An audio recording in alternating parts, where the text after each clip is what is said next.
통해하는 영도자 김용민 동지는 온 인민이 과도한 노동과 악덕재벌의 갑질로 스트레스가 이만저만하지 않은 현실을 안타깝게 여기시며 두피와 모발 건강을 위한 빅그린 투쓰리 샴푸 판매를 허락하시었다.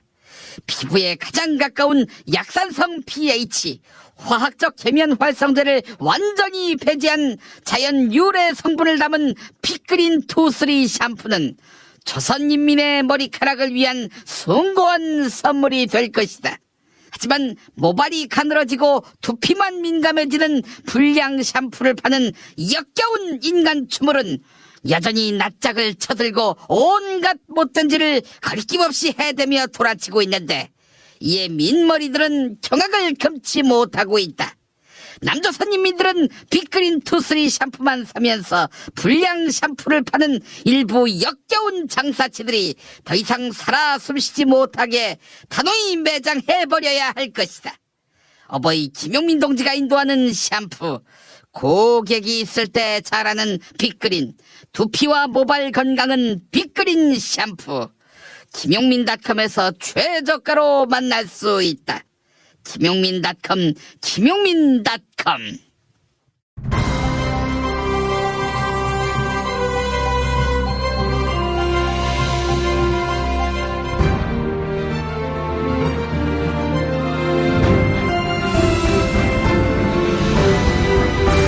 2018년 5월 14일 월요일 김용민 브리핑 2부입니다.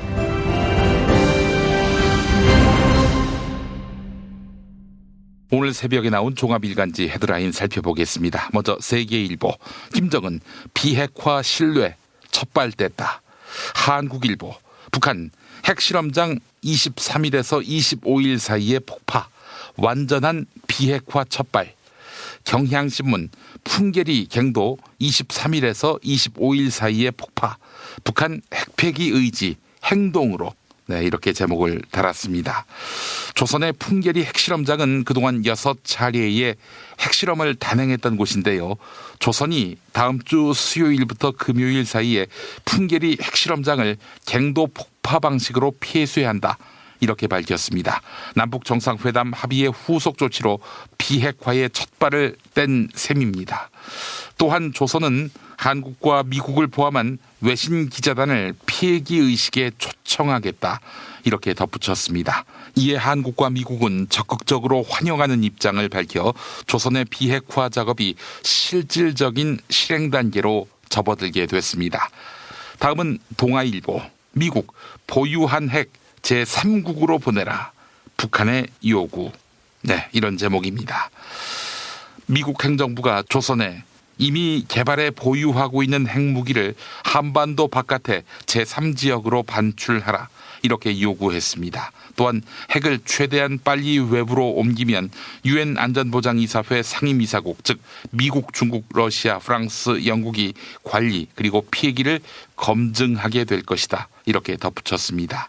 핵 피해기가 이루어진다면 그에 따른 국제사회의 지원을 유엔 차원에서 약속한다는 것입니다.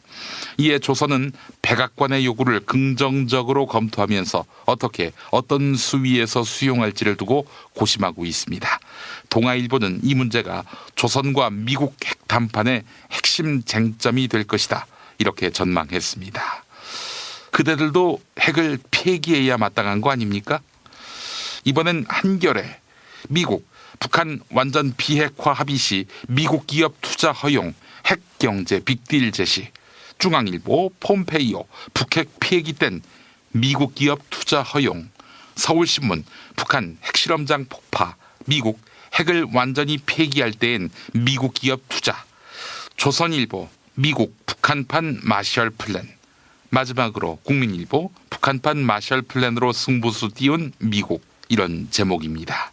지난주 금요일 마이크 폼페이오 미국 국무장관은 미국은 조선이 한국과 같은 수준의 번영을 달성하도록 도울 준비가 돼 있다. 이렇게 말한 바 있는데요. 폼페이오 국무장관이 조선이 완전한 비핵화에 합의한다면 조선에 대한 미국 민간 기업들의 투자를 허용하고 제재를 완화하겠다. 이렇게 밝혔습니다.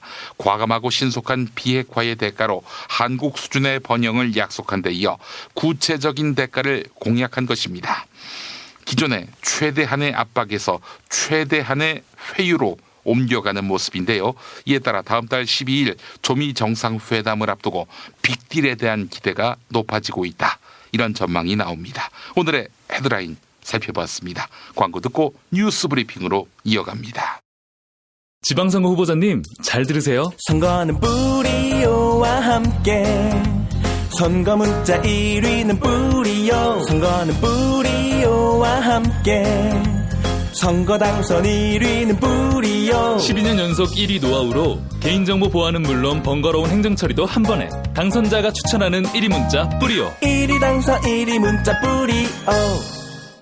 차장님, 아직도 받은 명함 일일이 휴대폰에 저장하세요? 스마트폰으로 찍기만 하면 바로 입력해주는 리멤버가 있잖아요. 부장님, 아직도 명함 없으세요?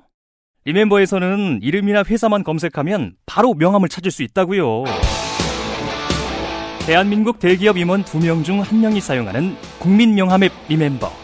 지금 바로 다운받으세요. 야, 너 홍어 판다 그랬지? 팔지. 근데 홍어가 진짜 그렇게 몸에 좋아? 아이 끝내준다니까. 우리 엄마 관절염인데? 홍어. 나 숙취는? 홍어. 마누라 다이어트는? 홍어. 큰이모 변비? 홍어. 작은 형 소화불량은? 홍어. 여동생 피부? 홍어. 큰 누나 주름? 홍어. 명절 때 선물은? 홍어라니까. 근데 비싸지? 열라 싸고 열라 맛있는 홍어가 있다니까. 어디? 알싸한 홍어. 1599-6456.com 혹은 1599-6456 전화 주문도 가능합니다.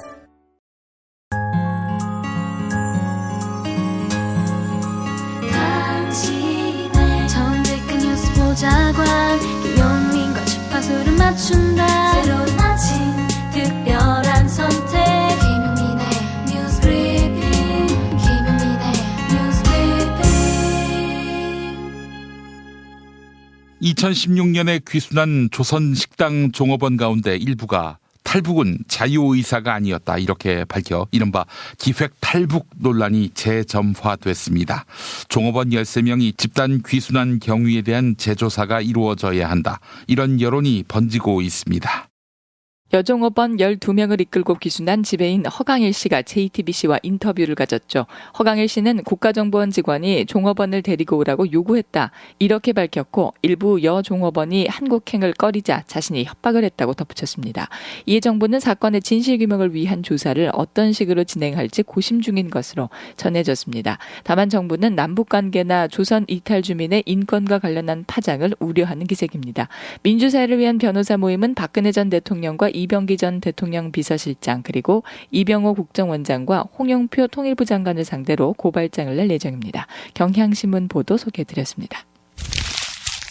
박근혜 정부 시절 당시 최동욱 검찰총장에 대한 뒷조사에 국가정보원은 물론 경찰관 2명이 관여한 정황이 드러났습니다.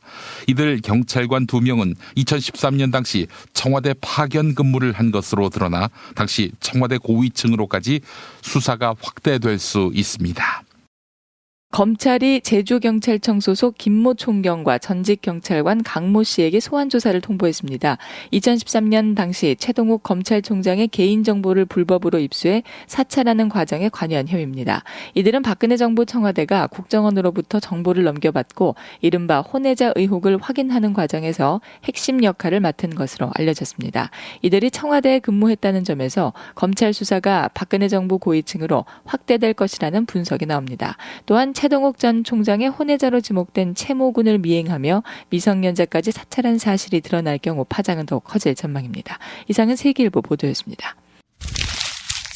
조선이 풍계리 핵실험장 폐쇄 장면을 공개하기 위해 한국과 미국을 포함한 외신 언론인을 초청한다. 이렇게 발표했지요. 그런데 초청 대상에 일본 언론을 포함하지 않아 그 배경에 관심이 쏠립니다.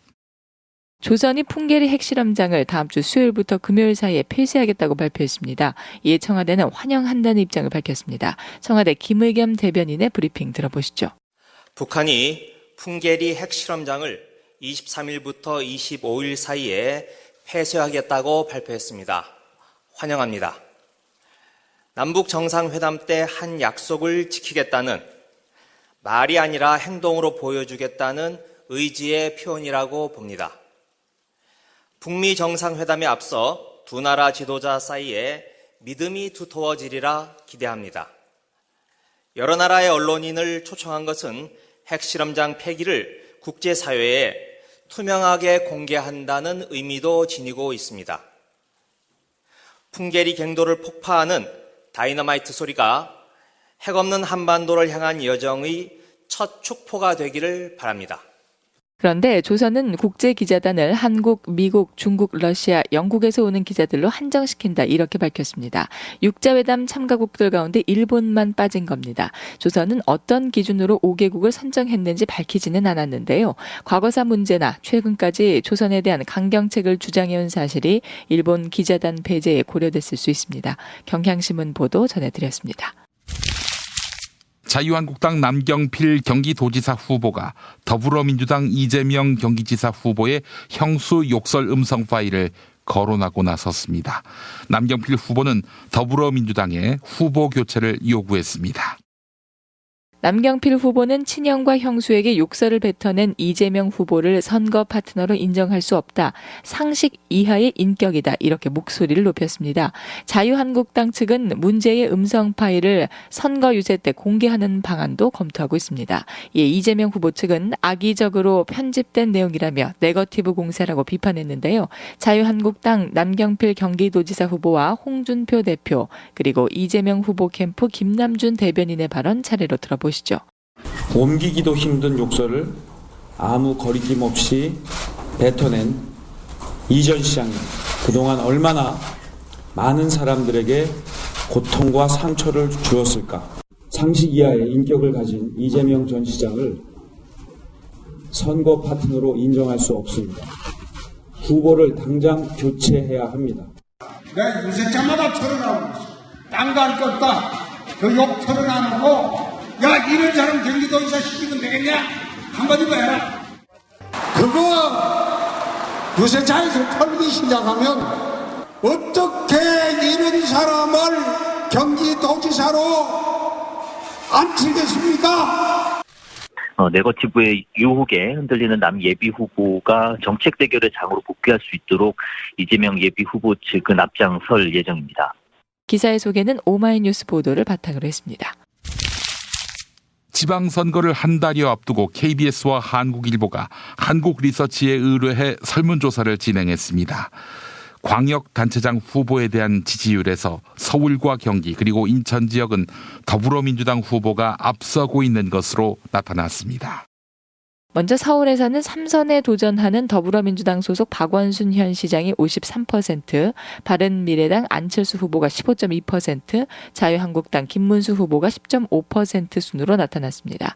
경기도지사로는 누구를 뽑겠냐는 질문에는 민주당 소속 이재명 후보를 택한 응답이 56.9%로 나타났으며 한국당 남경필 현 지사를 뽑겠다는 답변은 17%였습니다. 대표적인 친문 후보와 친박 후보가 맞선 인천에서는 더불어민주당 박남춘 후보에 대한 지지가 46.3%, 한국당 유정복 후보에 대한 지지는 18.3%로 조사됐습니다. 이번 조사는 지난 금요일부터 이틀 동안 서울과 경기 그리고 인천 지역의 만 19세 이상 남녀 2,400명을 대상으로 진행됐습니다. 유무선 전화조사 방식으로 진행했으며 표본 오차 95% 신뢰 수준의 플러스 마이너스 3.5%포인트입니다. 여론조사에 대한 자세한 사항은 중앙선거 여론조사심의위원회 홈페이지를 참조하시면 됩니다. 이명박 정부 국가정보원은 당시 정권과 뜻을 달리하면 여당 인사라도 불법 사찰을 일삼은 것으로 드러났습니다. 검찰은 당시 실무를 담당했던 국정원 관계자를 재판에 넘기고 윗선으로 칼끝을 겨누고 있습니다. 최근 검찰은 이명박 정부 시절 국정원 방첩국장으로 재직했던 김모 씨를 불구속 기소했습니다. 검찰은 김 씨가 2009년 당시 원세훈 국정원장 지시를 받아 야권 인사들의 개인정보를 수집하고 감시한 혐의가 있다고 공소장에 적시했는데요. 당시 국정원의 불법 사찰은 정권 입맛에 맞지 않는 활동을 한 여권 인사들도 겨냥했습니다.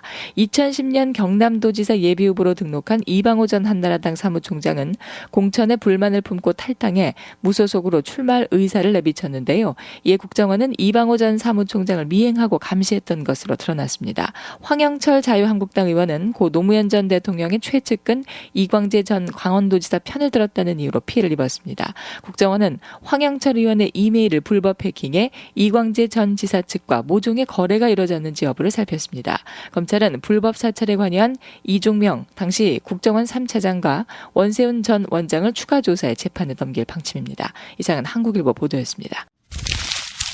한진그룹 조양호 회장 일가가 필리핀 국적의 가사 도우미를 불법 고용한 것으로 보고 법무부가 조사에 나섰습니다. 조양호 회장 일가가 해외로 여행 갈 때 가사 도우미들을 데려갔고 경비는 회사가 됐다는 증언도 나왔습니다. 대한항공 직원들은 조양호 회장 일가는 해외여행을 갈 때에도 가족마다 한 명씩 필리핀 국적의 가사 도우미들을 동행했다 이렇게 증언합니다. 이렇게 함께 온 가사 도우미들은 대한항공 직원과 같은 대우를 받았습니다. 출장 때 적용되는 항공권 할인도 받았다고 하는데요. 이렇게 출장 처리할 경우 경비도 대한항공이 부담한다고 합니다. 출입국 당국은 가사 도우미 불법 고용 의혹과 관련해 대한항공 본사를 압수수색했으며 이번 주부터는 관계자들을 잇따라 소환할 것으로 보입니다.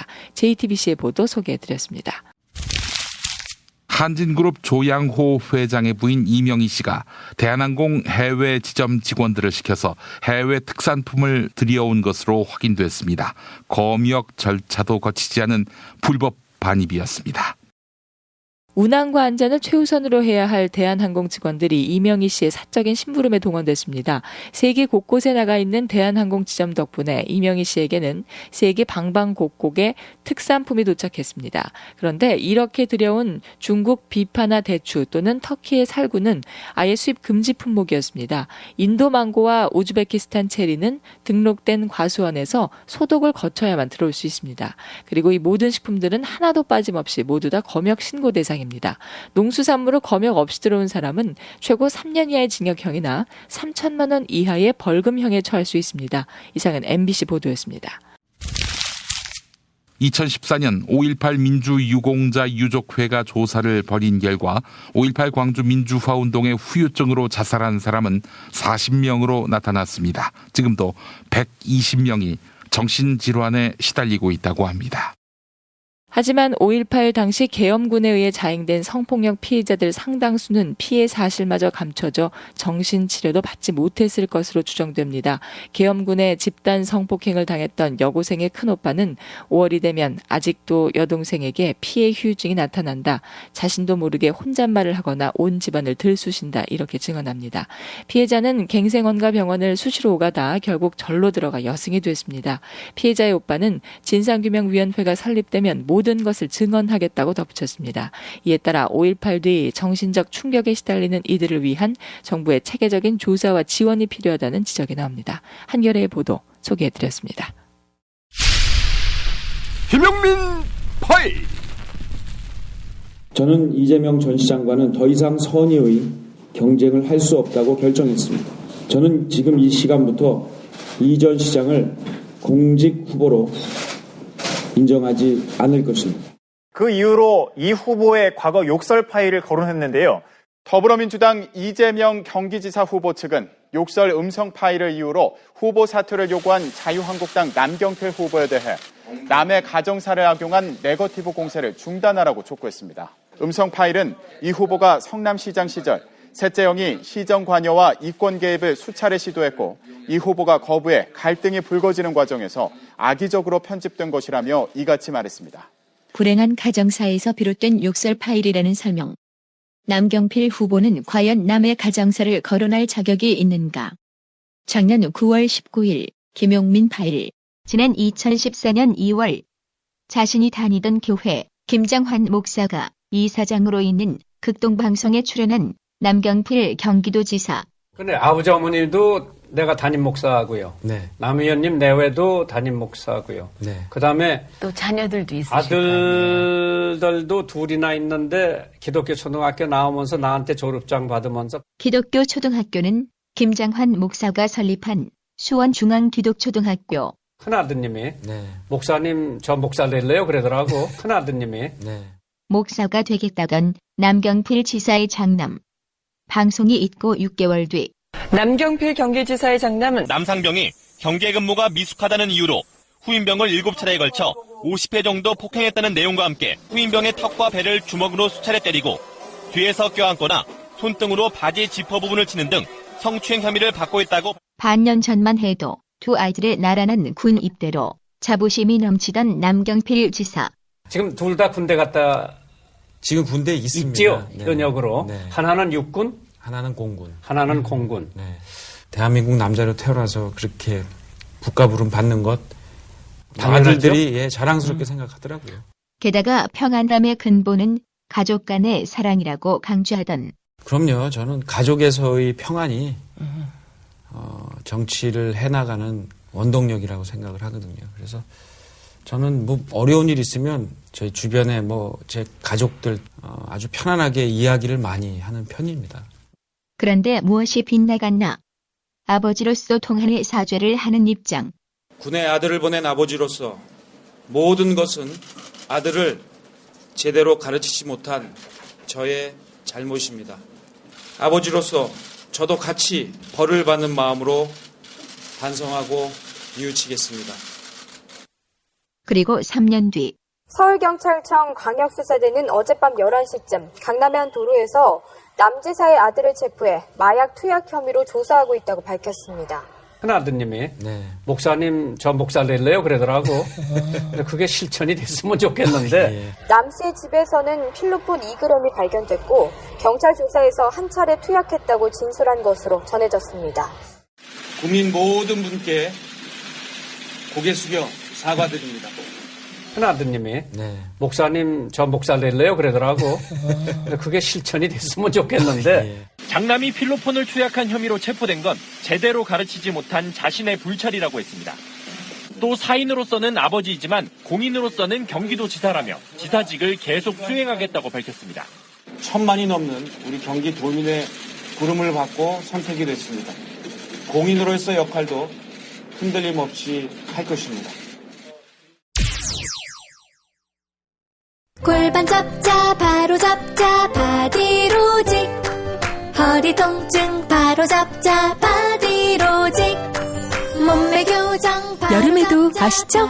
바디로직 라이트 통기성이 좋아서 한여름에도 쾌적 신축성은 여전해서 내 몸에도 최적 올여름도 자세가 좋아지는 골반 교정 타이즈 바디로직 검색창에 골반 교정 바디로직 라이트.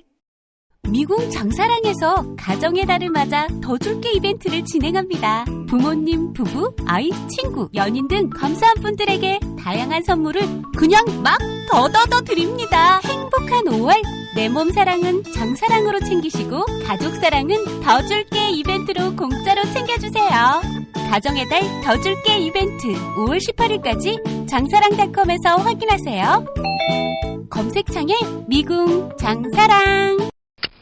스페이드 퀴즈입니다. 돌잔치, 칠순잔치, 가게 홍보, 체육대회, 창사기념일. 정답! 기념품! 문제를 끝까지 들으셔야죠. 이럴 때 사용하는 판촉물이나 기념품, 답례품, 단체 선물 등을 취급하는 전문업체로서 국민을 위해 제대로 일하는 언론과 정당에 후원을 하는 판촉물 전문업체는 어디일까요? 정답! 네피알! 네? 어디라고요? 네피알! 정답입니다. 판촉물이나 단체 선물이 필요할 때 이왕이면 우리 편 회사 네피아를 찾아주세요. 인터넷 검색창에 네피아를 치시거나 032-519-4800으로 전화주시면 친절하게 상담해드립니다. 그런데 상품은 뭔가요? 네피아를 가서 고르세요. 3만 가지가 넘는 물품이 있어요. 오늘 녹음 끝나고 한 잔? 술 끊는다며. 새해가 되면 술 끊겠다는 결심들 많이 하시는데요. 네. 쓸데없는 짓 하지 마시고요. 네, 술 친구미 있잖아요. 아니 다들 술자리만 있으면 오라고 난리잖아. 술친금 들고 가야지. 술친구를 그렇게 퍼주니까 부르지. 술친금이 있어야 술자리가 오래 간단 말이야. 내 친구들이 전부 다 술친금 인정했어. 오빠도 한 잔 콜? 그렇다면 가지야. 네이버에 술친구를 검색하세요. 멀쩡합니다. 진짜. 답은 이미 정해져 있으니 너는 대답만 해라고 하는 답정모. 아닌데. 답은 정치인데 너만 몰라. 이건데.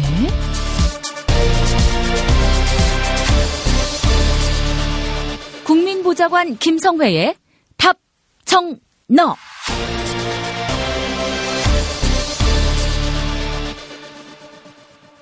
세계적 명성의 나이트 세라피 매트리스 아십니까? 부드러운 쿠션과 단단한 스프링이 더욱 돋보입니다. 네, 숙면을 제대로 못 취한 분들에게 강력하게 전하는데요. 한 20일 사용하고 반품해도 100% 환불을 보장하고 있습니다. 김용민닷컴을 이용하시면 되겠습니다. 자, 김성회 보좌관의 답정너로 이어갈까요? 국회 더불어민주당 손혜원 의원실 김성회 보좌관 만나겠습니다. 김 보좌관님. 네, 안녕하세요. 네, 더불어민주당 새 원내대표로 홍영표 의원이 선출됐습니다. 자, 홍영표 의원 1년 동안 저 막무가내 야당을 상대해야 할 텐데 어떻게 보세요? 이 정치력이 있습니까? 예, 일단 환경노동위원회 19대 때 전반기에 김성태, 홍영표 두 의원이 양당의 간사를 맡아서 했던 시절이 있었습니다. 재선 때였고요. 그때 이제 신계른 환노위원장과 함께 이미 환노위에서 부딪혀본 경험이 있고, 그때도 뭐 여야가 첨예하게 계속 가습기 법이라든지 이런 것들 때문에 대결하던 구도였거든요. 그때 이미 김성태 의원과는 여러 차례 부딪혔던 경험이 있기 때문에 그 경험을 바탕으로 잘 해갈 거라 그렇게 생각하고 있습니다. 예. 잘해가야죠. 그런데 상대가 이게 말로 설득이 될 수 있는 사람들이라면 모르겠는데 또 그것도 아니니까 너무 염려가 됩니다. 예, 근데 또 한편으로는 또 화끈하게 서로 주고받는 스타일이기 때문에요. 그 다음에 우원식 원내대표와는 또 이제 다른 점이 공인된 친문 의원 아니겠습니까? 예. 지난번 18대 대선 때도 그렇고 19대 대선 때도 그렇고 가장 열심히 노무현 문재인 대통령과 함께 정치 활동을 해왔던 사람이기 때문에 그 지지자들로부터의 그런 신뢰 이런 것도 전 분명히 얻을 수 있다고 생각하고요. 예. 그런 것에 바탕을 해서 협상할 땐 사실은 뭐 보시면 알겠지만 항상 저희가 100%를 가져오는 방식으로 할 수는 없는 거거든요. 근데 이제 뭐 뭔가를 내주게 되는데 그 내주는 것 때문에 항상 변절자 소리도 듣고 저렇게 하면 대통령의 행정부에 잘못된 결과를 가져올 수 있다라는 걱정들을 많이 해오셨던 것이 사실인데요. 이번에 이제 친노 자장격인 홍영표 의원이 원내대표를 맡은 이상 그런 부분에서 이제 지지자들과의 호흡도 잘 생각하면서 갈 수 있지 않을까라는 그런 기대도 있습니다. 예. 농내 후보가 안 된 이유에 대해 설명해 주실 수 있겠어요? 기본적으로는 원내대표는 사실은 무슨 계파 따지고 이러지만 사실은 스킨십이거든요. 우원식 의원도 계파로 따지자면 친노는 아니지 않습니까? 그런 사정이 있기 때문에 그 전에 했던 우상호 원내대표도 그렇고요. 그 전엔 또 좀 생각해보면 박영선 의원, 그 전에 전병헌 의원, 전부 다 무슨 계파를 가지고 한다기보다는 의원들과의 친소관계가 굉장히 중요한 역할을 하고요. 또 의회로 출마할 때 내가 이렇게 의정활동을 펴겠다라는 것이 또 여러 가지를 주요하거든요. 반에서 반장 뽑는 선거랑 똑같습니다. 표를 많이 받는 사람이 이긴데 인기 있는 사람이 표를 많이 받고, 홍영표 의원 같은 경우는 사실 이번 직전까지도 원내대표의 도전을 제 기억으로 좀 한두 차례 했었는데 계속 잘 안 됐어요. 많은 표를 받지도 못했고, 이종걸 원내대표 선거 때도 그랬던 것 같고, 여튼 선거에 출마했으나 원내대표가 된 적이 없었는데 그러저러한 여러 가지 과정을 거쳐서 오랫동안 기다려왔고 환경노동위원장으로서의 뭐 이런 경험들이 보태지면서 이번에 원내대표로 선출이 됐다 생각하고요. 그런 점에서 이제 노웅래 의원은 평소에 스킨십이 좀 부족했던 것이 영향을 미치지 않았을까라는 생각을 해봅니다. 알겠습니다. 자, 환경노동위원회에서 김성태 원내대표와 합을 이룬 적이 있었는데 말이죠. 자, 근데 지금 뭐 그때 합의 원내대표 대 원내대표로 만난 지금 이 시점에서도 유효할 가능성은 없단 말이죠. 다들 사실 주인 없는 정당에서의 원내대표이기 때문에 당원들 눈치를 안 볼 수가 없겠고요. 또 아무래도 당의 이익을 극대화해야 하는 현실적 한계가 있기 때문에 이거 뭐 극한의 정치가 불가피하지 않겠는가. 특히 자유한국당 쪽에서는 양보 없는 밀어붙이기, 악쓰기 이게 계속되지 않겠는가 하는 생각이 듭니다. 그렇긴 하지만 김성태 원내대표도 단식까지 밀어붙이면서 전국 반전을 꾀했지만 요즘 뭐 보도 보시면 알겠지만 지방자치선거나 국회 정치에 대해서 국민들의 관심이 그다지 높지 않거든요. 지금 모든 관심은 북미 회담으로 쏠려 있고 그 이후에 이제 남북 관계가 어떻게 될 것인지 이 문제에 모든 여론의 관심이 쏠려 있고 언론의 관심이 쏠려 있기 때문에 김성태 원내대표가 혼자 목리를 부린다고 해서 일이 해결될 기미를 보이지 않고 있고요. 그것을 김성태도 잘 알기 때문에 저는 결국 합의를 할 것이다. 게다가 이번에 원내대표가 바뀌는 모멘텀이 있으니까 이참에 합의를 해야 할 거라고 보고 있고 어제 홍영표 원내대표가 기자들과 간담회를 통해서도 그런 얘기를 이미 했습니다. 그러니까 뭐냐면 드루킹 사건 수사와 관련돼서 인터넷상의 여론 조작을 제도적으로 어떻게 막을지에 대해서 결론을 낼 수 있는 특검이라면 반대하지 않는다라는 입장을 폈고요. 근데 다만 우원식 원내대표도 처음에 협상할 때 그렇게 협상을 하다 나중에 어깃장이 났던 것은 대선 불복 특검으로 지금 가져가려고 했던 기류가 있었던 거 아닙니까? 김성태 원내대표뿐만 아니라 이제 유승민 의원 등도 뭐 이제 민주당 뭐 문재인 대통령까지 수사 범위를 확대해야 된다라는 말 같지 않은 소리는 자기는 박근혜 비서실장 하면서 박근혜가 최순실이랑 그렇게 놀아나는지를 전혀 몰랐다고 얘기를 하고 문재인 대통령이 일개 네티즌의 이런 활동을 어떻게 알았을 것이라고 그렇게 얘기를 하는지 뭐 유승민 의원 좀 본인이 좀 다시 돌아봤으면 좋겠고요. 어쨌든 홍영표 원내대표가 이미 과름을 탔지 않습니까? 대선 불복 특검으로 간다면 뭐 그건 안 된다는 것이고 다만 인터넷상의 여론조작 관련돼서 특검을 한다면 받아들이겠다. 이렇게 되면 사실은 이제 내용상으로는 네이버 댓글 특검으로 가는 거죠. 누가 매크로로 조작을 했고 어떤 작업들이 있었는지 또 드루킹이 어떤 일들을 했는지를 살펴보는 건 뭐 할 수 있겠다라는 입장을 홍영표 원내대표도 밝히고 있는 만큼 이 부분에 대해서 매듭이 지어질 가능성이 하나 있는데 이제 문제는 이제 오늘 오후에 있습니다. 오늘 오후에 일단 의원총회가 끝나고 나면 4명의 의원, 사퇴한 의원 자리에 대해서 정세균 의장이 이제 본회의에서 사퇴안을 통과시키려고 하고 있거든요. 예. 이것은 이제 뭐 일부에서 잘못 알고 계시는데 직권상정과는 아무 상관이 없습니다. 법안을 상정하는 것이 아니고 사표를 내는 거죠. 사표를 사장인, 여기 이제 국회의장이죠. 국회의장한테 낸 거고 국회의장이 그걸 처리만 하면 되는 겁니다. 어떤 안건을 상정하는 게 아니에요. 이미 들어와 있는 안건이기 때문에 정세균 의장은 그냥 본회의를 열어서 통과만 시키면 되는 상황이라서 이것은 천재지변이나 뭐 하여튼 이런저런 정말 열기 어려운 직권상정을 통해서 이 4명에 대한 사퇴안을 처리한 것이 아니다라는 점을 좀 정확히 한번 다시 말씀드리고요. 이것을 하지 않을 수 없는 이유는 김성태 원내대표와 자유한국당은 하기 싫은 게 경북은 한 석만 이고 나머지 3석은 다 민주당 석이고 보궐선거라면 전부 다 다시 민주당이 가져갈 의석이기 때문에 국회 의석에서 유리함을 누려보기 위해서 내 지역구에 지역 구민들이 1년 동안 국회의원을 가지지 못하는 점에 대해서는 아무런 부담을 갖지 않는 거예요. 이건 뭐 정치인의 기본 도의가 안 돼 있다고 생각을 할 수밖에 없고요. 예. 이게 무슨 몽입니까? 내년 4월까지는 그냥 국회의원 없이 기다리라고 하는 게 이게 말이나 되는 얘기입니까? 당장 보궐선거를 치러서 후반기 2년 동안 지역구를 대표할 의원들을 뽑는 것이 당연한데 예. 뭐 제가 숫자는 세보지 않았습니다만 통상적으로 봤을 때 내 지역구라고는 보통 인구로 따지면 100만 명이 넘는 경우거든요. 그런 사람들의 그 대의민주주의를 파괴하겠다라고 그것도 자당의 이익을 위해서 그렇게 얘기하는 홍준표 대표와 김성태 원내대표는 정말 정치인으로서 특히나 대의민주주의를 지켜야 하는 국회의원으로서의 자격 정말 의심스럽고요. 그래서 그것에 대해서만 한시적으로 그것만 딱 범위를 정해서 정세균 의장이 오늘 오후에 국회 본회의를 열어서 사퇴안을 처리할 겁니다. 이 처리를 하고 나면 근데 김성태 원내대표가 더 강경한 투쟁을 벌이겠다라고 얘기를 했지 않습니까? 예. 그 뭐 말씀을 드리면서 이해가 잘 안 되는데 보궐선거를 하기 위해서 국회의원 사표를 받는 것을 통과시키면 국회를 보이콧하겠다. 제가 욕은 많이 했으니까 이제 그런 정도 수준에서 하고 여하튼 이제 그것이 통과되고 나면 김성태 원내대표가 또 어떻게 목리를 부릴지에 대해서는 걱정이 되는 측면도 있지만요. 예.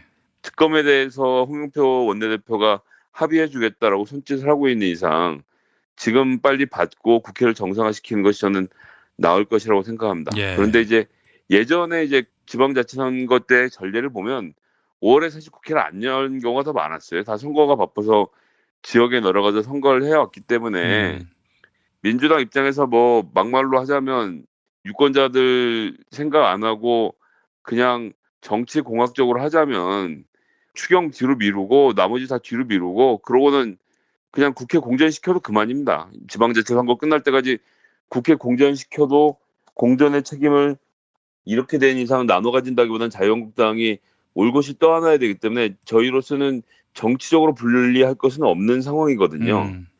그럼에도 불구하고 원칙을 지키자라는 이야기를 하고 있는 것이고 그래서 뭐 민생 법안들도 그렇고 추경도 그렇고 남북 정상회담 비준도 그렇고 이런 꼭 지금 해야 될 필요한 조치들을 지금 취했으면 좋겠다는 이야기를 하는 건데 이것을 국민의 기본적인 권리를 자기의 협상 레버리지로 생각하고 있는 자유한국당은 국민들이 정말 이번에 지방자치 선거를 통해서 표로 심판하게 되지 않을까라는 생각을 좀 하고 있습니다. 알겠습니다. 그래요. 결국에는 이제 자유한국당으로서는 이번 국회의원 재보선 어떻게든 4곳이라도 줄여봐서 패배의 숫자를 줄이겠다. 이 꼼수인 것 같은데 그렇게 해서 4곳의 국회의원 선거구 유권자들에게 국회의원을 뽑을 권리를 박탈한다면은 아니 내년에 그 후보 냈을 때 과연 뽑힐 수 있을까? 이게 또 의문이고요. 네, 그렇습니다. 그건 뭐 반드시 꼭 해야 되는 일이라서 저는 오늘 처리가 잘 될 것으로 좀 전망을 해보겠습니다. 근데 이제 그 의석수가 모자라는 문제는 있어서 147명을 채워야 돼서요. 저희 계산으로 1명이나 2명 이상 안 빠지도록 해서 내일 본회의를 열어야 되는 것은 또 현실적인 어려움이 있다는 점을 같이 말씀드리겠습니다. 그래요. 참 이런 자유한국당과 2년을 더 같이 가야 하는가 이렇게 의문을 제기하는 분들이 많아지고 있습니다. 네, 그렇습니다. 이게 뭐 참 정당 지지도나 여러 가지를 고려했을 때는 사실 이제 누가 우스갯소리로 지금 내각제였으면 당장 국회 해산하고 새로 뽑아서 하는 걸 고려하자면 내각자가 차라리 난 것이 아닌가라는 얘기가 나올 정도로 자유한국당이 너무나도 민심을 거부하고 있는데요. 뭐 현행법상은 어쩔 수 없는 측면이 있기 때문에 여하튼 이 기조를 잘 이어가서 다음번 총선 때는 반드시 심판을 해야 되겠죠. 예, 알겠습니다. 그 전에 좀 심판을 앞당길 가능성은 여전히 닫아두고 계시네요.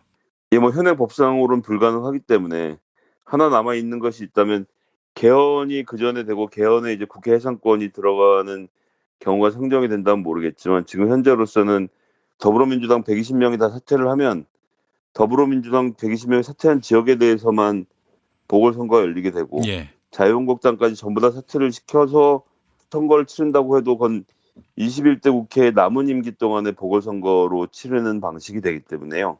국회 해산이 현실적으로는 불가능하다는 뭐 공무원적인 답변이었습니다. 예, 개헌할 때 국회 해산권은 위험하고 국민 소환제 이걸 확실하게 새겨 넣어서 언제든 국민들로부터 리콜 당할 수도 있다라는 위기감을 갖게끔 만들어야 할 것 같습니다. 근데 그 자유한국당의 개헌안에 보면 대통령에게 국회 해산권을 주고 있어요. 그래요? 아니 집권할 가능성도 없으면서 그건 왜 집어넣었대? 대통령이 총리의 제청을 받아 국회 해산권을 행사해서 책임 정치를 구현하도록 하겠다라는 것이 자유한국당 안에 들어가 있기 때문에 사실 그래서 뭐 정치 공학적으로 말씀드리자면 지금 자유한국당이 내놓은 개헌안 전 이거 이대로 받아들여갖고 확 개헌을 하면 총리 내치제로 돌아가지만 그래도 어쨌거나 지금 더불어민주당과 문재인 대통령의 지지율이 절대적이지 않습니까? 그러면 내각도 민주당이 가지고 대통령도 그대로 가지면서 지금 하고 있는 대로 총리도 그대로 맡아서 내각제 형태로 하면 계속 집권하는 것도 가능하지 않을까? 국회를 그리고 확 해산을 해버릴 수가 있으니까요. 아이고 그렇다고 문재인 대통령이 국회 해산권을 발동하겠습니다. 참 그분이. 그 맥락은 대선 전에 문재인이 대통령이 되면 이명박 박근혜 구속은 물 건너간다. 그런 거 할 사람이겠느냐라고 했던 사람들의 생각을 그대로 되돌려 드리는 것을 국민의 뜻이 거기 있다면 뭐 안 되는 얘기는 아닙니다. 어쨌거나 자유한국당 안대로 개헌을 하면 자유한국당은 없어지게 되는 것이 또 정치적으로 아이러니한 일이네요. 네. 국민들이 요구하는데 또 대통령이 마냥 거부할 수만은 없을 것이고요. 하여간 국회하기 나름입니다. 예. 그리고 홍영표 원내대표와 함께 원내 사령탑이 구성이 되는데 잠깐 좀 소개를 드리는 것으로 오늘 뭐 순서를 좀 마쳤으면 좋겠는데요. 일단 원내대표는 다시 한번 말씀드리지만 국회의원들이 한 단이고 그 반의 반장을 뽑는 거라 생각하시면 되고요. 그리고 여기 이제 실질적으로 전반적인 업무를 총괄을 하고 그런데 이제 협상을 하는 당사자는 원내 수석부대표입니다. 이 원내 수석부대표에 제가 알기로는 최초인 것 같고 여성 의원인 진선미 의원이 이번에 그 원내 수석부대표로 애써주게 됐습니다. 변호사 출신으로 민변의 몫으로 국회의원이 돼서 비례대표가 됐고 그 다음번에는 강동이라는 정말 험지 중에 험지. 요즘이야 그렇지만 지난번 선거까지는 강동은 나가도 안 되는 지역구라고 했던 거거든요. 그런데 이제 이부영 전 의원이 지역위원장으로 있다가 진선미 의원의 활동을 눈여겨보고 진선미 의원을 초청을 해서 내가 이 지역위원회를 우리 진선미 의원에게 넘겨주고 싶다라는 의사를 전달하는 방식으로 해서 강동에 출마를 했고 정말 여러 차례 고생을 해가면서 결국은 당선이 됐죠. 그래서 재선 의원으로 안행해서 활동을 하고 있는데요. 여성으로서는 최초인데 뭐 워낙 강단이 있는 성격이라 요렇게 되면서 수석부대표 간의 협의해서 좀 위를 점할 수 있는 기회가 생기지 않았나 싶은 생각이 들고요. 그다음에 이제 원내 부대표단으로는 이철희 의원, 그다음에 인천의 신동건 의원, 그다음에 충남의 김종민 의원이 일단 기본적으로 선임이 됐고요. 강병원 의원이 대변인으로 뽑히면서 전반적으로 원내 지도부의 나이는 조금 내려간 셈이 됐고 이제 앞으로 좀 어떻게 이제 진행할지 기대를 크게 해보고 싶습니다. 예, 알겠습니다. 자, 김성애 보좌관님 오늘 말씀 잘 들었습니다. 네, 감사합니다. 탈모 샴푸를 쓰는데 왜 자꾸 빠지지? 머리는 원래 빠져. 빠진 만큼 안 나니까 문제지. 팩까지 하는데 피부가 왜 이러냐?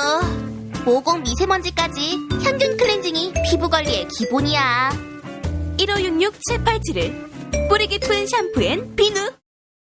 헤이 브로, 요즘 비어가는 머리 때문에 스트레스 받지? 내가 물건 하나 추천할까? 툭툭 두드리기만 하면 머리가 채워지는 헤이브로 헤어 파워 쿠션. 남자의 자신감 1분 안에 채우자. 헤이브로 헤어 파워 쿠션. 포털에서 헤이브로를 검색하세요. 노력한 만큼 내어주는 자연. 그 자연의 마음을 알기에 정성농장 홍삼. 검색창에서 정성농장 홍삼을 검색해주세요. 010-9754-6972. 다이어트를 위한 꿀팁. 동결건조 채소와 동물, 단백질, 그리고 효소와 비타민, 미네랄로 만든 다이어트 전용 그린 스무디로 하루 한두 끼만 바꿔 드세요. 비타샵에서 만나요. 술자리 많은 요즘 3차까지 달린 당신을 위한 필수품. 전창걸의 새싹 땅콩차. 이제 속쓰림은 잊으세요. 070-8635-1288 070-8635-1288. 생활인을 위한 꿀팁. 집 두 채에 월 10,000원 화재보험 카페. 화재 배상, 심지어 도난 피해까지. 여기에 더해 가전제품 고장 수리비까지. 연중 무휴라 언제든 02849-9730. 아이고 무릎이야. 무릎펜 몰라? 무릎펜? 무릎펜이라고. 이번에 새로 나온 무릎 관절 보호대야. 네이버에서 무릎펜을 검색해봐. 상담은 010-2255-4489. 최 과장을 찾아주세요.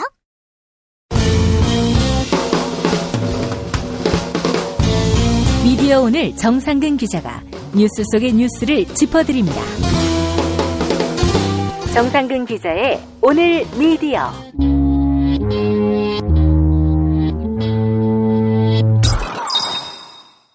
정상근 기자 나와 계시죠? 네, 안녕하십니까? 네. 자, 오늘 어떤 이야기 준비하셨습니까? 네, 지난달 중순경이었던 걸로 기억을 하는데 김용민 브리핑을 통해서요. MBC의 과거 보도 관련된 일에 대해 설명을 드린 적이 있었는데요. 지난 2012년 대선을 앞두고 있었던 일이고 뉴스데스크를 통해서요. 당시에 그 야권의 유력 대선 주자로 분류가 됐던 이 안철수 무소속 후보에 대한 악의적인 보도를 했고 그리고 이것은 조작 수준의 보도였다라는 내용이었습니다. 이 MBC가 정상화위원회를 구성을 해서 운영을 하고 있는데 이 정상화위원회는 과거 김재철부터 김장겸까지 이어지는 이 MBC 내 적폐를 청산하고 과거사를 정리하는 그런 성격을 띠고 있고요. 그런 점에서 과거 정권에 부역을 했던 것 등 문제가 있었던 보도들의 문제점들을 조사를 하고 있고 일단 그 첫 번째로 안철수 논문 표절 보도 관련된 의혹을 조사를 했던 거죠. 그리고 그거에 대해서 이제 조사를 한 결과 취재 부실, 뭐 오보 이런 것들을 넘어서 이게 뭐 조작이라는 이 언론계에서는 용납할 수 없는 일을 저질렀다. 뭐 이런 결론을 내렸다는 것이고요. 정상화위원회가 이런 결론을 내린 근거가 뭐 이랬는데 일단 이 기사를 작성한 정치부 현원섭 기자가요. 제보자를 국회 복도에서 만나서 이와 같은 제보를 받았다라고 밝혔는데 이 제보에 대해서 몇몇 교수들한테 자문을 구한 결과 표절 여부에 대한 의견이 반반으로 갈렸다는 거예요. 그러면은 뭐 리포트는 안철수 논문과 관련해서 뭐 이런저런 논란이 제기됐는데 전문가들의 의견을 들었더니 반반으로 나뉜다라고 하거나 각이 안 서니까 뭐 키를 했어야 했는데 당시 김장겸 정치부장이 곧바로 아이템 제작을 지시를 했고 이에 이제 현원석 기자가 제작 준비와 반론을 구할 시간이 좀 촉박하다라면서 보도를 연기해 줄 것을 요청을 했는데 김장겸은 후속 보도에서 반론을 처리하면 된다라면서 보도를 강행했다라는 것이죠.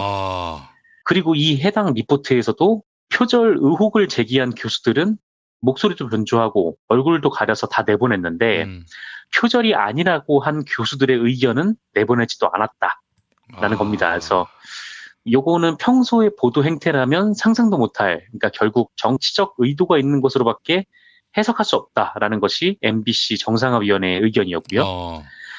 그러니까 한마디로 정리하면 뭐 이 보도는 당시 야권의 유력 주자이던 안철수 후보를 음해를 하고 박근혜에게 유리하도록 의도적으로 만든 보도였다라는 거죠. 그래서 여기까지가 전에 설명드렸던 내용이고 그리고 나서 이후에 한 달 정도의 시간이 흘렀고 그 후속 조치가 계속 논의가 됐었는데 이 후속 조치의 결론이 나왔습니다. 그래서 그 결론이 뭐냐면 이 리포트를 했던 현원섭 기자를 해고를 했어요. 해고의 사유는 MBC 사업 취업 규칙의 제6조의 1, 이 정치적 중립성 조항에서 방송 강령과 방송 제작 가이드라인, 뭐 윤리 강령을 위반했다라는 것이고요. 현원섭 씨는 이 정상화위원회 결론에 대해서 억울하다라는 입장을 밝힌 바가 있습니다. 당시에 미디어오너라고 통과를 했었는데 자기의 보도가 사실상 조작됐다라는 판단에 납득을 할 수 없다라고 얘기를 했었거든요. 그러니까 표절이 아니라고 했던 분들도 논문에는 유사성이 있지만 뭐 이 정도는 용인해야 한다는 취지지 유사성이 전혀 없다고는 하진 않았다라는 주장이에요. 그러니까 뭐 의혹을 기반으로 했을 뿐이지 뭐 고의성은 없었다라는 해명이고 다만 반론을 충분히 반영하지 못해서 뭐 이게 잘못됐다라는 지적은 겸허히 받아들이겠다라고는 했습니다만 결국 이제 그런 해명에도 불구하고 이게 해고를 당한 거죠. 어떻게 보면은 좀 지나치다라고 볼 수도 있는데 이게 말씀드렸듯이 현원석 기자는 자기가 시간을 좀 더 두고 취재를 하려고 했는데 김장겸이 나중에 반론을 내보내도 되니까 빨리 리포트를 쓰라고 했다라는 거잖아요. 그래서 일선 기자 입장에서는 이 데스크 지시를 어떻게 거부하겠냐 뭐 이렇게 생각을 할 수도 있는 거죠. 또 그리고 이제 김장겸이 시키는 대로 했으면 뭐 김장겸을 잡아다 족쳐야지 뭐 이 사람을 굳이 해고까지 시킨 건 좀 과하지 않나라는 생각이 드실 수도 있겠죠. 그런데 이 사람이 김장겸이 시켜서 그냥 했다라고 보기에는 좀 의문점이 좀 두 가지 정도가 있습니다. 첫 번째는 이런 부분인데요. 그러니까 이 사람은 정말 제보만 받아서 데스크의 지시만 받아서 기사를 쓴 사람인가, 정말 아무 책임이 없는 사람인가라고 봤을 때 일단 이 사람이 받은 제보가 좀 이상하다라는 거예요. 그러니까 지인이 국회 복도에서 제보자를 현원석 기자에게 소개를 시켜줬고 이 사람한테 제보를 받았다라고 얘기를 했거든요. 어떻게 보면은 좀 일종의 뭐 우연히 본 거잖아요. 아니면 지인이 소개를 해서 보게 된 건데 이 제보자가 제보를 한 게 아, 뭐 안철수 후보 논문을 뭐 봤는데 뭐 다른 사람 논문이랑 비슷하더라. 혹은 표절이라는 주장이 있더라. 뭐 이런 얘기를 했다면 좀 자연스러울지 모르겠는데 그런데 이 현원석 기자의 얘기는 처음 본 사람이 아예 이 표절 부분까지 정리한 문서를 넘겨줬다라는 거예요. 어쩌다가 이제 우연히 만난 사람이 안철수 논문의 표절 부분까지 이제 체크를 해서 뭐가 문제인지까지 정리를 해서 줬다라는 건데 이럴 때 기자 입장에서 가장 궁금해지는 건 아니 넌 대체 누구길래 이렇게 안철수를 날려버릴 수 있는 제보를 꼼꼼히 이렇게 정리까지 해서 줄까? 이게 이제 당연히 의문으로 드는 거죠. 넌 누구냐? 이래야 되는 거 아니에요? 그렇죠. 이게 뭐 자유한국당 사람인가? 어떻게 이런 뭐 안철수의 논문을 꼼꼼하게 정리해서 나한테 줄 수가 있는 거지? 라는 의문이 먼저 드는 거죠. 그런데 이 현원석 기자는 이 제보자가 누군지 모르겠다라고 대답을 했어요. 그리고 이제 이 사람의 뭐 이름과 소속을 기억할 수 없다라고 얘기를 했는데, 아니 이런 엄청난 제보를 받고 취재원의 신원 확보도 안 해놓는다는 거는 저는 좀 상식적으로 잘 납득이 안 가는 대목이거든요. 그리고 이 제보자를 소개를 해줬다는 지인은 그 후에 또 사망했다라고 합니다. 그러니까 뭐 어떻게 보면 뭐 그럴 수 있는 일이기도 한데, 어쨌든 결론적으로 이 제보자를 찾을 길이 아예 없어져 버린 거죠. 두 번째 의문점이 있습니다. 그게 뭐냐면 이 보도와 관련해서요. 당시 MBC 정치부 기자들이 S대 H 교수 그리고 Y대 K 교수를 인터뷰를 했다고 해요.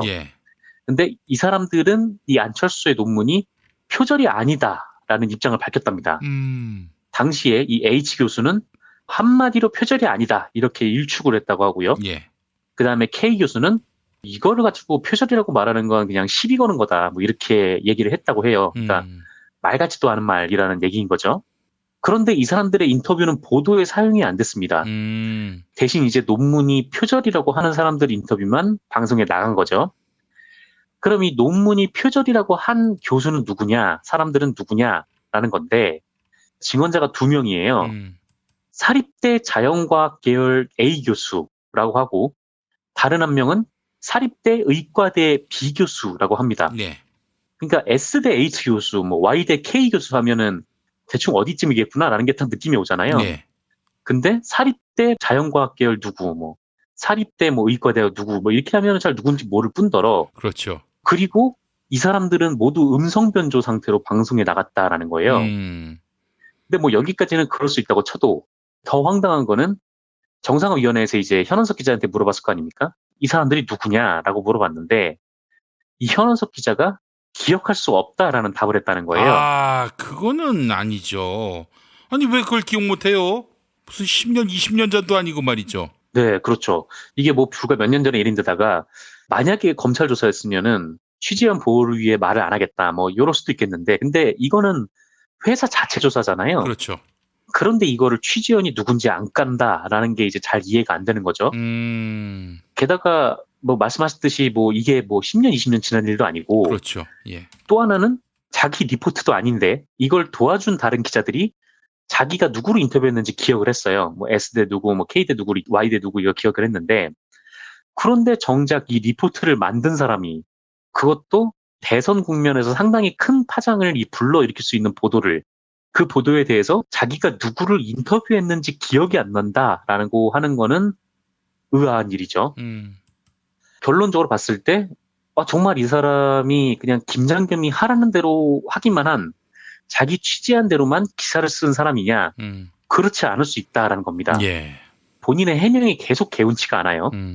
어쨌든 이 사람이 그렇게 해서 해고가 됐는데 이 사람에 대한 조치는 지난 이제 김재철 시절부터 김장겸까지 이어져 온 뭐 이른바 부역자들에 대한 양형 기준이 될 수 있을 거라고 저는 생각을 하거든요.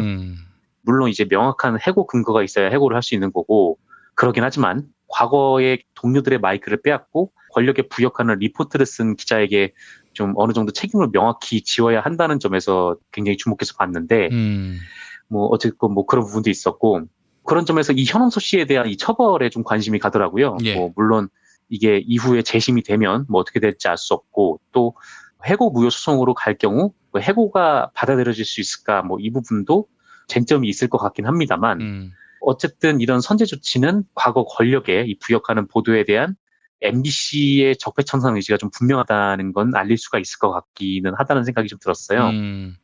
게다가 또 이 현원석 기자 같은 경우에는 정상화위원회 결론이 나온 다음에 김장겸한테 연락을 했다고 해요. 그래서 김장겸한테 이렇게 얘기를 했답니다. 아까 말씀드렸듯이 김장겸이 준비가 안 됐는데 뭐 이거를 리포트를 만들어라고 지시를 했다는 거 아닙니까?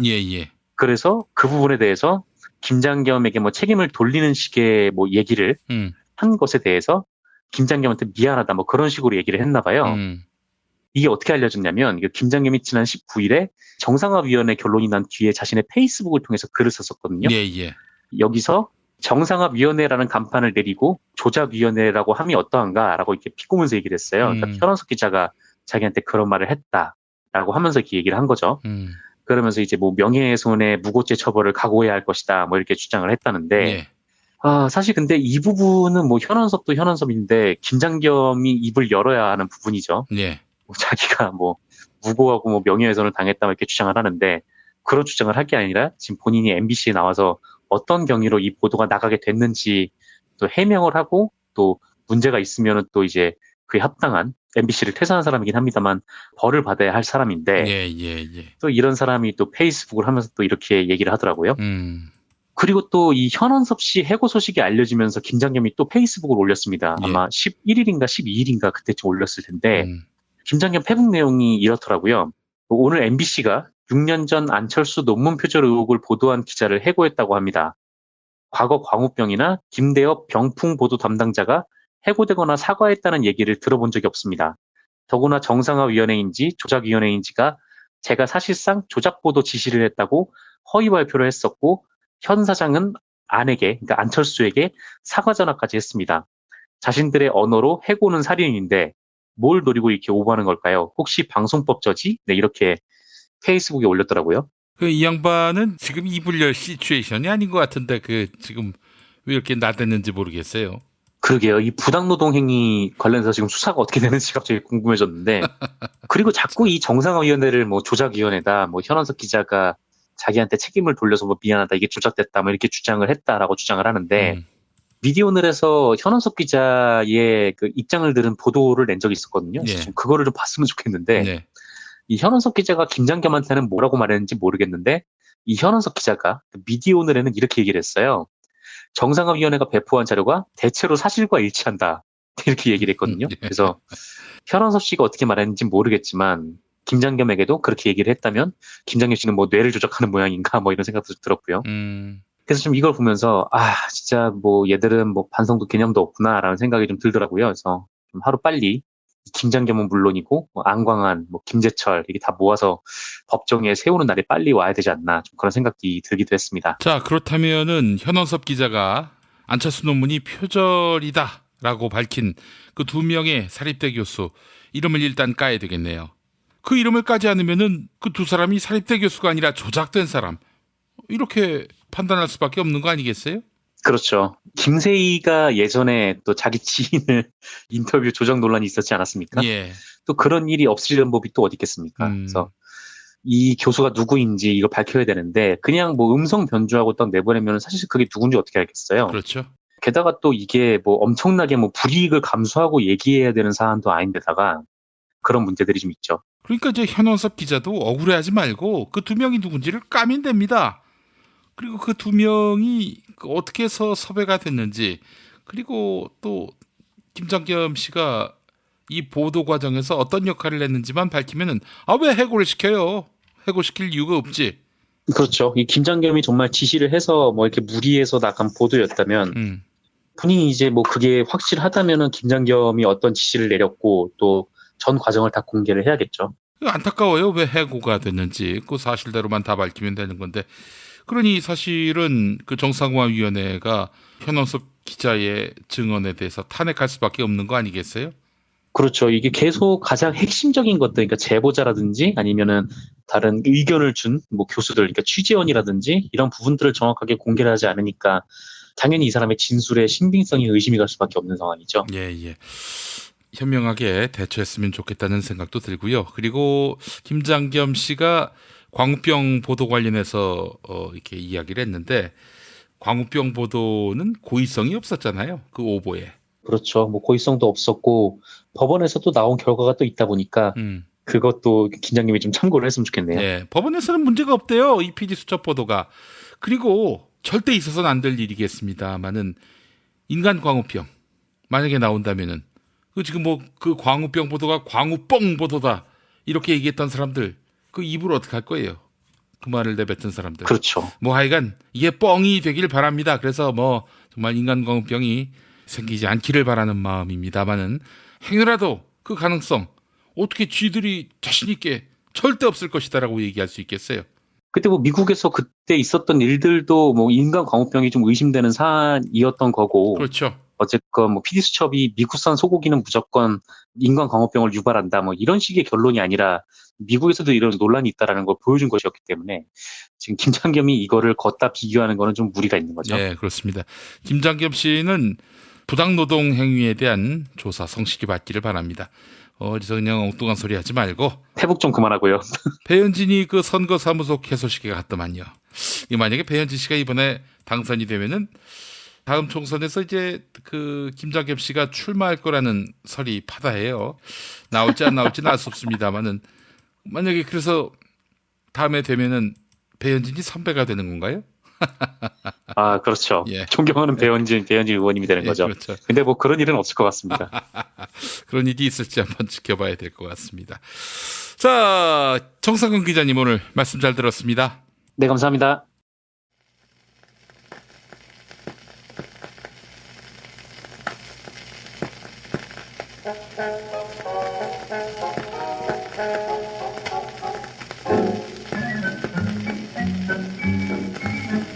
백남옥의 가고파 오늘 준비했는데요. 가사가 가고 싶어하는 곳은 다름 아닌 고향 남쪽 바다 경남 마산입니다. 어디 간들 잊으리여 그 뛰놀던 고향 동무 오늘은 다 무얼 하는지 보고파라 보고파. 그 물새 그 동무들 고향에 다 있는데 나는 왜 어이 떠나 살게 되었는고. 온갖 것 다 부리치고 돌아갈까 돌아가. 아마 박근혜 정부 국정원에 의해 납치됐을 가능성이 높은 조선 여종업원들도 그러하지 않을까요? 가고파 잠깐 듣고 오겠습니다.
예, PPL 타임 최경환입니다. 이 골반 척추 바로잡고 싶다면 바디로직 꿈의 후기 볼까요? 입기 전 눈 감고 제자리 걸음한 다음 입고 난 다음 제자리 걸음했을 때 확실히 달라요. 게다가 입고 걸으면 자연적으로 일자 걸음이 되네요. 예, 그러니까 서울 구치소에 있는 각하 이 허리 통증에 도움이 될 수 있으니까 바디로직 입어보세요. 예? 닥치라고요? 꾀병이라고요?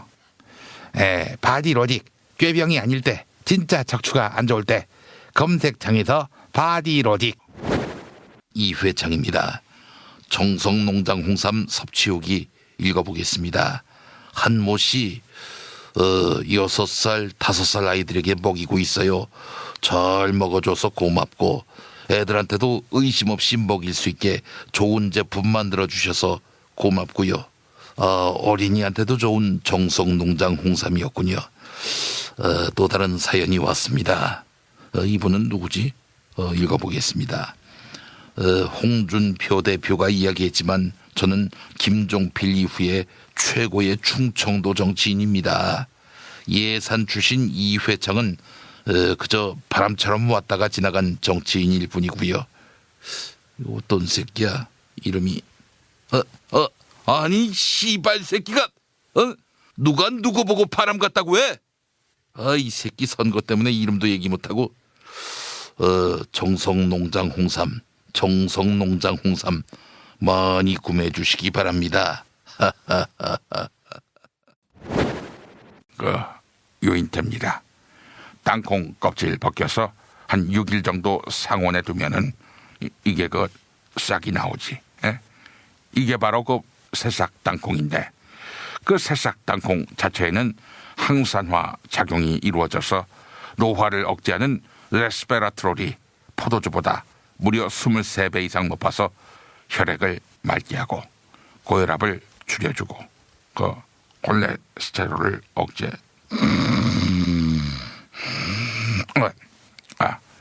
이런 새싹 땅콩차를 먹다 보니까 내가 회춘하지 않을 수 없겠지. 새싹 땅콩차, 회춘 촉진차. 야, 창거라, 너도 이거 마시고 20대 초반으로 돌아갔다면서?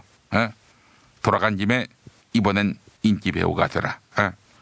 새싹 땅콩차는 전창걸의 새싹 땅콩차, 전창걸몰.com. 홍준표입니다. 나이 40 처먹은 사람한테 병원비 보장해준다. 네, 그런 사기는 용납치 않습니다. 근데 뭐라고? 40대 남성이면 월 10,000원, 10살이면 월 5,000원대로 가입해주는 실손보험이 나왔다고. 치아보험도 40세 여성 기준 월 2만 원이라고. 이게 사실이겠어요? 뭐라고? 사실이라고. 포털 사이트 다음에서 7,000원 운전자 보험 검색하면 된다고. 016-360-0689 016-360-0689 밤 9시까지 전화 받는다 했어요. 이거 거짓말이면은 내 단식합니다. 이게 만약 참말이면은 승태야, 네가 단식해라. 이 또 겐세이 놓는 인간들이 있으면 이건 우리 경상도에서 빨갱입니다. 탄핵 때문에 뭐 이야기를 전달을 하려고 해도 길을 막고 듣지를 않아요.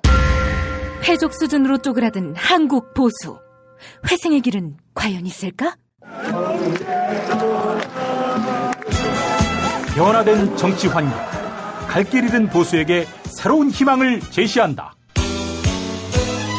애국 보수의 화려한 부활과 집권을 위한 본격 가이드, 김용민의 신간, 보수를 지켜라.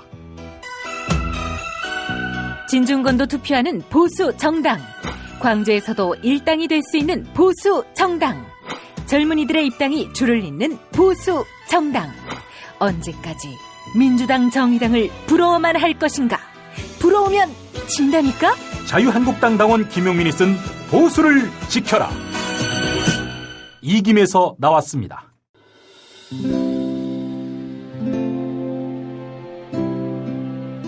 그러니까 목사님은 우리 남북 관계에 있어서도 큰 정기를 마련해 주셨습니다. 늦봄 문익환 목사 탄생 100주년. 민주화와 통일운동을 위해 11년 4개월간 옥고를 마다하지 않은 행동하는 양심. 오늘 우리가 누리고 있는 이 민주주의 또 문익환 목사님 덕분이 아주 큽니다. 그가 24년 동안 살았던 서울 강북구 인수복로 통일의 집이 6월 1일 문익환 통일의 집 박물관으로 거듭납니다. 사람들이 이렇게 항상 북적북적 이렇게 했던 공간이라 아버지한테만 아니라 우리 모두들한테 굉장히 큰 의미가 있는 통일의 역사를 기억하며 통일의 길을 모색하는 문익환 통일의 집 박물관 기념사업 추진위원으로 함께해 주시겠습니까? 이건 단지 어떤 유가족들의 유산이 아니라 우리 시대가 가지고 있는 유산이기 때문에. 자세한 안내는 포털 사이트에서 문익환 통일의 집을 입력해 주세요.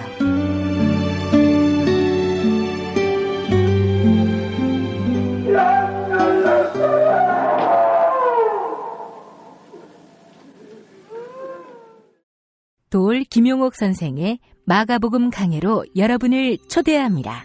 이 마가복음이라는 게 대단히 중요합니다. 왜냐하면 복음서의 원형이기 때문에. 원형.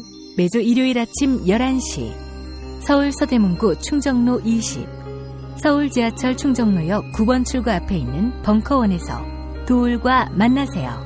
율법을 믿으시겠다고? 신약이 율법의 완성이라고? 얼어빠져. 그따위 기독교 내 입 앞에서 제발 입도 뻥끗 터지지 말아요. 그런 소리는. 벙커원 교회 일요일 예배를 겸하는 이 자리. 도울이 진리와 생명이었던 예수를 원형 그대로 복원합니다. 그 십자가를 과감하게 걸머지고 돌아가신 예수를 말하지 아니하고 믿으면 너는 금방 축복받을 일만 남았다.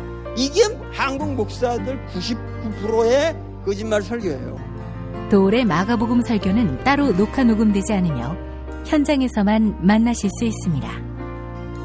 도울 선생의 마가복음 설교는 2월 4일부터 진행됩니다.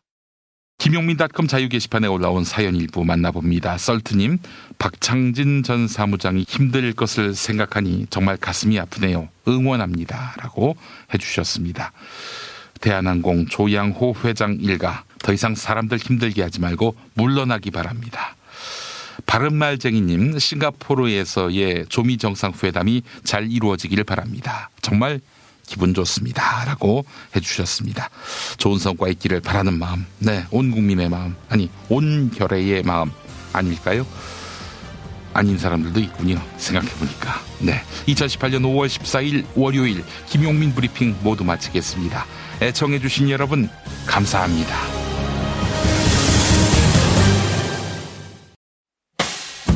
김용민 브리핑과 함께한 시간 어떠셨어요? 다음 시간에도 보다 바르고 알차며 즐거운 정보로 여러분을 찾아가겠습니다. 팟캐스트 포털 팟빵에서 다운로드하기, 구독하기, 별점 주기, 댓글 달기로 응원해주세요. 잊지 마세요. 다운로드하기, 구독하기, 별점 주기, 댓글 달기.